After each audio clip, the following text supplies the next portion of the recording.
FIA President Mohammed bin Sulayem has suggested a return to the V10 engine could be made in the future, with sustainable fuels somewhat negating the need for hybrid engines' frugality. The V10 was last used in Formula One in 2005, aside from a Toro Rosso using a detuned V10 in their first season in 2006, with the high-revving monsters producing some 1,000 bhp from their 3.0-liter, 21,000 RPM architecture. With Formula One set to introduce sustainable fuels next year, as the sport changes up the engine regulations for the first time since the introduction of the hybrid engine in 2014, the frugality and efficiency offered by the engines become less relevant at a sporting level.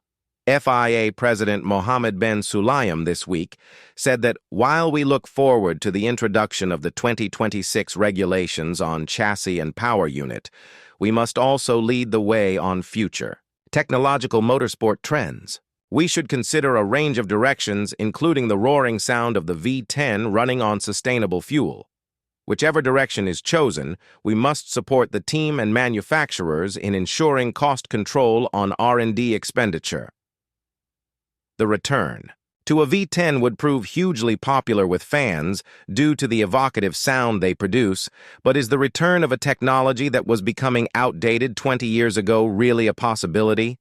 Don't get me wrong, I adore the V10. Ever since I first watched a race in the late 1990s, the sheer ridiculous exuberance of a V10 at full chat, that to me is the quintessential essence of Formula One. But unfortunately, the noise is all the V10 can boast over, the technological masterpieces of today's hybrids, and the unquestionable step that will inevitably be created by the new engine rules incoming next year. In contrast, the normally aspirated V10 is a dinosaur. It's inefficient, wasteful, and lacks road relevance, all descriptors that set today's engine manufacturers on edge.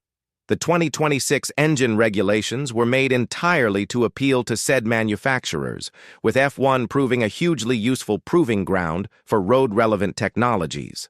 Small internal combustion engines with electric ancillaries, as an alternative to full electric, is the path of travel for manufacturers, so proposing a return to the V10 just seems like a pipe dream.